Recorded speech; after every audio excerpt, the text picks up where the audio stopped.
Hey, it's freezing. Oh, what do you need? Hot tea, coffee, lip gloss.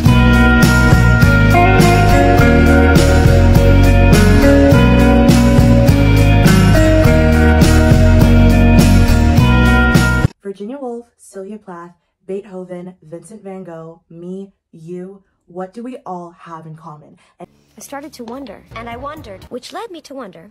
I had to wonder. I started to wonder. I couldn't help but wonder. I couldn't help but wonder. I couldn't help but wonder. No, it's not just the fact that we're all chronic thought daughters, okay? It is the fact that we have all struggled and crashed out before, okay? Let's get that out of the way. Sometimes crashing out is necessary.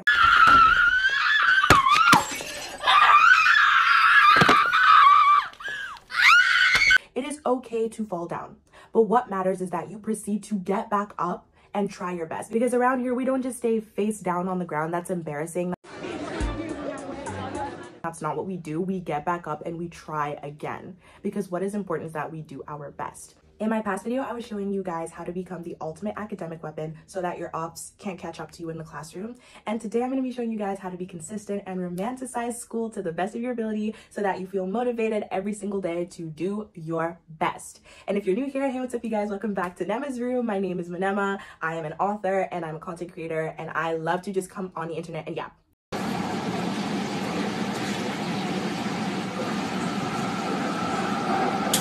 Okay, that's what this is. I love to come on the internet and yap and talk to you guys, and you guys get to experience all of this from the comfort of my room, which is why my channel is called Nema's Room. It's totally not because of Chan's room. Can't leave you guys. Can never leave you guys. Anyways, we're just gonna get straight into the video, and I'm gonna be showing you guys how to romanticize school and make studying something that you actually look forward to. Step 1 to romanticizing your school experience and studying is to realign your mind. You need to stop thinking of studying as something that is this exhausting chore that you are being held against your will to do, and recognize it for the absolute privilege that it is. Okay, you need to recognize it for the privilege that it is, and you need to sit there and realize, oh, this is not something that I have to do. It's something that I get to do. Not everyone gets the opportunity to study that you do, the opportunity to make their lives better and study something that they're actually interested in. This is a great privilege and something that you need to recognize. So try not to see studying as this thing that is weighing you down, but more so something that is paving the way for your future and lifting you up. It all starts in your mind. And I know this is easier said than done, but one way in which I actually recommend being able to do this that is tangible is to have a journal, a physical one, a tangible one, or if you prefer online, that's up to you. But me personally, I like being able to see my handwriting, and I believe that the art of journaling is lost, okay? It is becoming a lost art. And so you and me, guys, we're gonna revive it, okay? We're gonna be the ones to revive journaling. Write down all of your academic goals and your personal goals so that you see them every single day and you remind yourself that, okay, this is the end goal, this is what I'm working towards. Because sometimes it is incredibly easy to forget why you're doing what you're doing. I remember being in the 10th grade, sitting in a math classroom learning about simultaneous equations, being like, can you check my depression level? oh my god, I'm never, like, what is this for? I'm never gonna use this. But then I remembered, oh, I kind of need that pass in math in order to graduate high school. So just remember to write down your goals, make them super, super specific, and make them visible, okay? You need to see them. You need to be able to visualize yourself achieving these goals, because if even you cannot visualize yourself achieving your goals, no one is going to be able to do so. No one's going to believe you. So you have to believe in yourself before anyone else can believe in you, and your journal will be your best friend in helping you remind yourself why you go to school every day. Step 3 to being able to romanticize your school experience is to remember the importance in celebrating even the tiniest little wins, okay? If you only celebrate the massive, huge milestones, I promise you, you're only gonna smile in this life maybe 15 times in your lifetime. Like, you need to remember that it is important to celebrate the small wins, from the smallest little 5-minute quiz to the big tests. Remind your friends, remind your family, share with them, because I promise you that if you show your friends and your family your small achievements, they're gonna wanna share them with you. And if they don't, come here, we'll celebrate them together around here, okay? Because we celebrate the small wins, and this is something that is very, very important. And even if you don't have people in your life who are able to celebrate these small wins with you, you can do that for yourself. Like, we came into this life alone. You need to be there for yourself, because you are the only person that you are going to be stuck with from beginning till the end. Okay, you are the only person that you are going to be with from now until forever. So you need to remember to give yourselves those small pats on the back every time you do good in a test, or anytime that you just see that you are putting in way more effort than you used to. Therefore, it is important to remember to celebrate the little wins. Number 4, you need to remember something that my mother always used to say to me that, once again, I never understood until I was much older. She would always say to me, Mnema, comparison is the thief of joy. And I just remember being a little kid imagining comparison sneaking into my room, snatching away all my happiness, because that is exactly what happens. The more that you compare yourself to other people around you, and the more that you try and contrast your journey to those around you, you are taking away from your own happiness. You have to remember that this life is a personal journey. You are not in competition with X, Y, Z. You're not in competition with your friends, with your family. This is your own personal journey. Therefore, you need to not be constantly competing with people around you. You need to compete against yourself, and you need to do better for you. You cannot constantly be looking at other people and being like, oh, she's doing so much better than me. He's way more far ahead in life than I am. This is the mindset that is going to kill you. Yup. And I cannot say it in any other way. This mindset will be the death of you. It will kill you. I will give you guys an example, okay? I am doing my first year of A-levels. I'm 19 years old. I hate saying this because then everyone on Twitter is like, you're lying, I hate you. I was supposed to be in the video. Really? Who were you gonna be? Because I was in Miami. This is because I took a 2-year break in between to publish my stories. And at the beginning, being in a class full of people who are 07 liners when I'm an 05 liner was incredibly discouraging. And I just felt like, oh, like I'm way too old to be here. Like these people are so ahead of me. And then I quickly looked back and stopped myself. So yeah, you need to remember to move at your own pace. This is not F1. You are not Lewis Hamilton. You need to remember that life is a personal journey and you will progress at different rates as the people around you. And if you cannot accept that, you cannot be a student. I'm telling you right now, like just go to school, check out, log out, drop out, go work at Applebee's. Like you will not be able to be a student. You will not be able to go to university, because university will be even worse, by the way. Step 5 into being able to romanticize school would be to establish some sort of reward system. Now, I'm not saying that you finish doing a past paper and then you walk down the street and go hit a vape. That's that's not what I'm talking about. I am saying, like, let's say you finish doing a couple of practice tests and then afterwards you have a slice of cake, or like after a couple flashcards that you've gone through, you can watch a few episodes of your favorite show. You know, your brain thrives off of those little rewards that you give it. So don't forget that you deserve a sweet treat, okay? You deserve a prize too for doing your best, and that can really help, and I know it really helps me. So step number 6 to making school a little less terrible would be something that I think is going to sound a little bit harsh, but it's necessary to be said. It is to simply just read.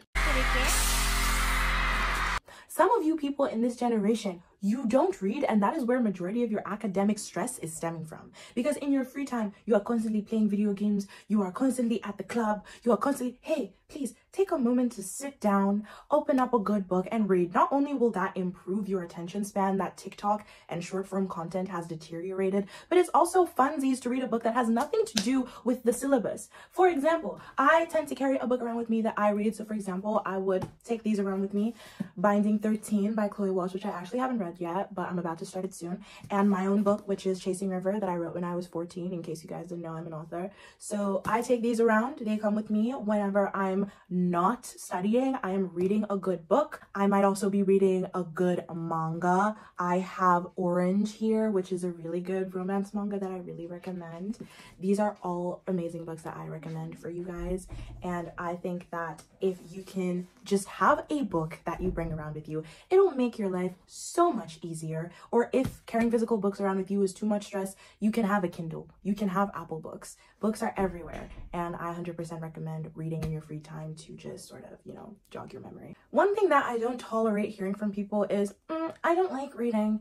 No, you just don't have the attention span for it. There is a book out there, I 100% guarantee you, for everyone. Whether it is horror, whether it is fantasy, whether it is romance, find something that you enjoy. Find topics that you enjoy reading about. Even if you're not reading a book, I also recommend reading articles online. There's this amazing app that I've been loving lately, and this is not sponsored, okay? So you can take my word for it. It is called Medium, and I will show you guys some examples of articles that I have loved reading. It's just so human, and it is so enjoyable because these are articles not posted by like journalists and professionals, but average girlies like you and me just going on there to talk about their experiences and review their favorite shows and movies and K-dramas, and it's amazing. So I recommend the Medium app for reading articles, just to like, you know, learn for fun. Okay, learning can be fun, so articles really help do that. Tip number 7 that I would like to give you is to dress the part.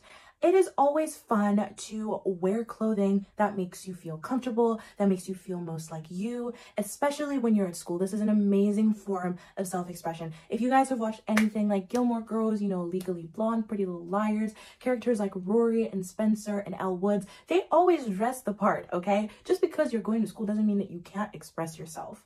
It's a huge part of just enjoying being at school, is being able to wear outfits that make you feel the most like yourself. So I highly recommend wearing clothing that makes you feel more like you, so that you are more motivated to go to school every day, because you can choose your outfit, you can have set outfits for the week.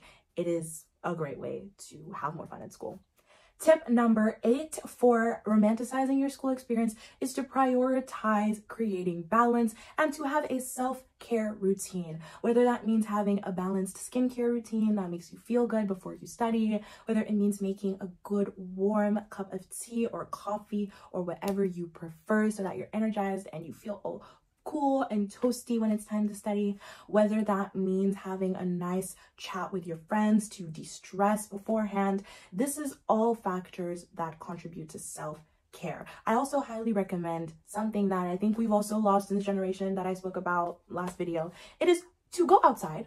Please go outside. I feel like people don't hear this enough. Sometimes just going outside, taking a walk, having a breath of fresh air, riding your bike, whether it means riding your horse. Maybe I just go to a very preppy school where people just ride horses for fun, but go outside, you know, have a breath of fresh air, play a sport, you know, have a good time, take a breath of fresh air, rejuvenate, and I guarantee you that this is going to help you feel less burnt out, and you are less likely to crash out if you're outside and not cooped up inside constantly memorizing your syllabus.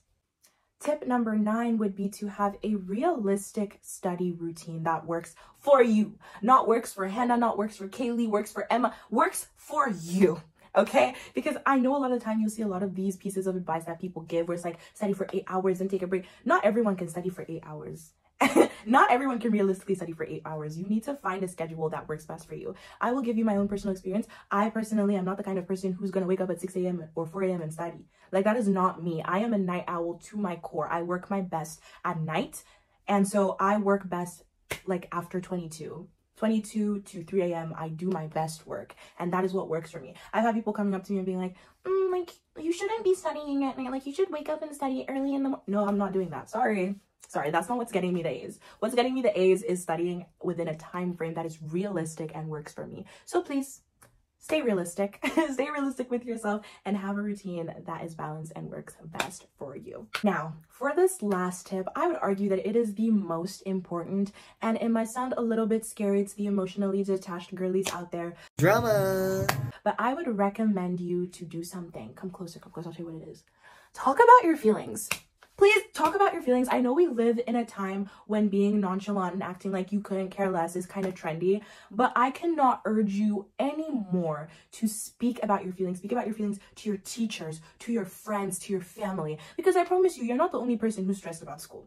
You are not the first person to be stressed about school, and you will not be the last person to be stressed about school. Sometimes it just helps to talk about these feelings with other people because it takes a weight off of your shoulders, whether it is by speaking to your friends and family or journaling it like I mentioned before, writing down your feelings so you can see them and process them. Please talk about how you're feeling, because the minute that you start talking about it, that is the minute that you are going to start feeling lighter, and it's going to start getting better, because it doesn't get better if you shut up and stay mute and sit in the corner.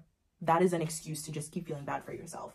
Please, please, please talk about your feelings. An extra little tip that I could give you guys to just get yourself in the mood when you're at school is to just put on your headphones and listen to some good music. Okay, and this is not me telling you to be antisocial and to not talk to people around you. Hey, that's not what I'm saying. All I'm saying is that if you're in between periods and you're walking to class or you have a free period, put on your headphones, listen to some good music. Some artists that I personally enjoy listening to would be Gracie Abrams, Stray Kids, Wave to Earth, and Hyphen.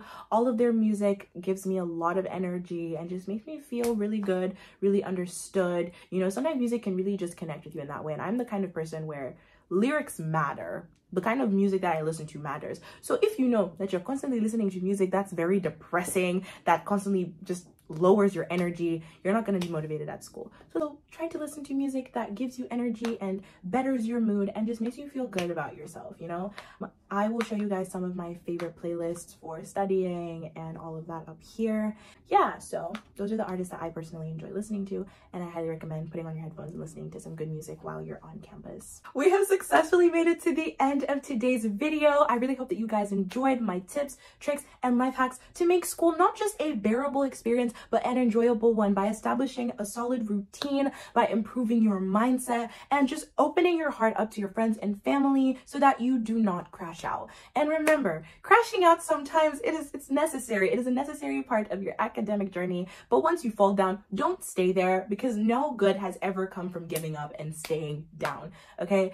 And remember, if you ever feel like you've hit rock bottom, there's a famous saying that goes that when you've hit rock bottom, the only way that you can go from there is up. And I'm rooting for you guys. I'm always rooting for you guys. So please remember to like this video, comment, subscribe, and don't forget to knock on the door and come back to Nema's room next week for another amazing video. I have been incredibly consistent, guys. You have to give me my kudos there. Okay, you have to give me my kudos there. I've been incredibly consistent. And it's only because of the amazing support that you guys have given me. I have not expected it. I wanted to say a massive thank you for 872 subscribers, which is what we're at now. We're almost at 900. To be able to reach 1K after just 3 weeks of posting would be such a dream for me. So I'm really looking forward to that. And yeah, I'll see you guys next time in my room. I love you. Bye. See you next week.